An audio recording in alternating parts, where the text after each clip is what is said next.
বন্ধুরা, আজ একটা নতুন রেসিপি নিয়ে চলে এলাম। দুটো রেসিপি। তো দেখো, এটা হলো তোমার আলু আর মোচা সেদ্ধ করতে দিয়েছি। সেদ্ধ হচ্ছে, তো সেদ্ধ হয়ে গেছে। এবার আমি নামাবো, গ্যাসটা অফ করে দিলাম। তো দেখো, আমি জল ছড়িয়ে নেব।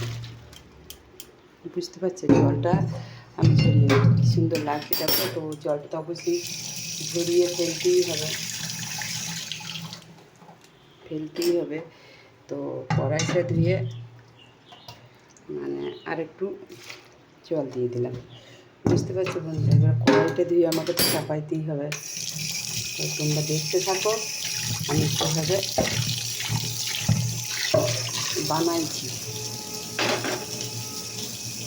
বন্ধুরা দেখো, এবারে আমার এই কড়াই একটা তেল দিয়েছি। তো রসুন পেঁয়াজ দিয়ে দিলাম, এই রসুন আর লঙ্কা দিয়ে দিলাম, পেঁয়াজ দিয়ে দিলাম।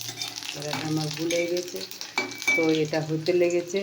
তো এটা দিয়ে দেখো শুশুনির শাক হবে, বুঝেছ? তো এটা তো এই দেখো গরম মশলা দিয়ে দিলাম।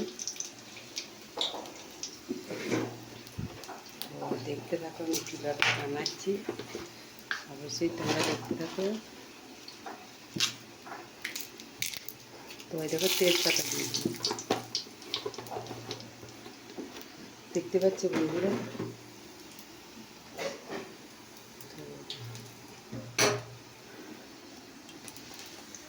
শাকটা তো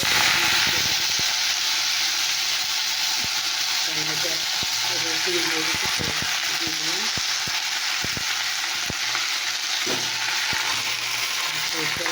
এবার আমি কী দেবো তোমরা চিন্তা করছি, তো অবশ্যই দেখতে থাকো। এবার নুন পরিমাণ মতো দেবো, লঙ্কার গুঁড়ো দিলাম, লঙ্কার গুঁড়ো। আর এটা হলো জিরে গুঁড়ো।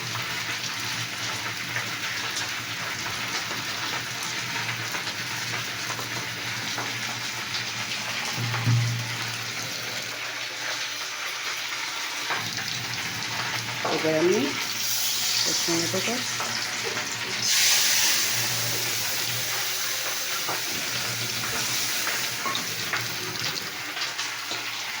কী করছে এখন হচ্ছে।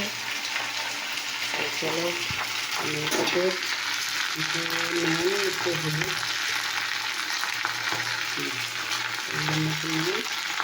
অল্প একটু হলুদ দিয়ে দিলাম। এর সঙ্গে একটু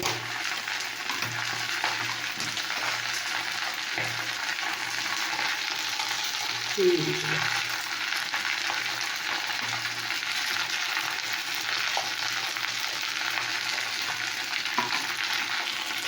অবশ্যই তাতে একটু মিষ্টি দিয়ে দেবো। তো এটাকে বন্ধুরা সামান্য পরিমাণে একটু মিষ্টি দিয়ে দেবো। চলো এবার আমি শাকটা নষ্ট করে দেবো।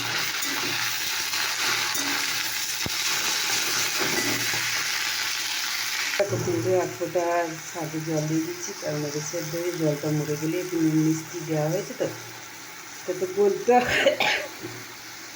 ফুটিয়ে এসে যাচ্ছে বন্ধুরা। আর এটা তো ভেতরে গেছে, দেখতেই পাচ্ছি। তো দেখো বন্ধুরা, হতে লেগেছে, তো টেনে যাচ্ছে আমার, এটা টেনে যায়। তো এবারে আমার এটা দিয়ে দিলাম, পরিষ্কার দেওয়া হয়ে গেলে দেখবে ছেড়ে দিলে কী হবে বলো তো বন্ধুরা, পরিষ্কার দেওয়া হবে। এবার আমি একা ধরে ভিডিও বানাচ্ছি, তো এই জন্য হচ্ছে না। তো তোমরা দেখতে থাকো।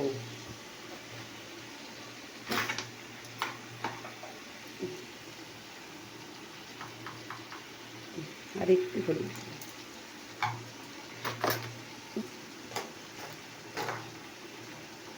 তো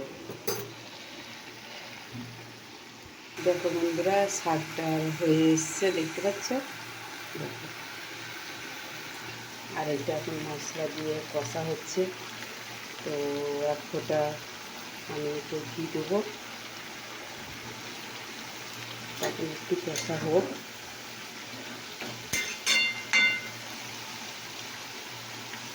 আর এই জায়গাতে গোলমরিচ গেছে, মানে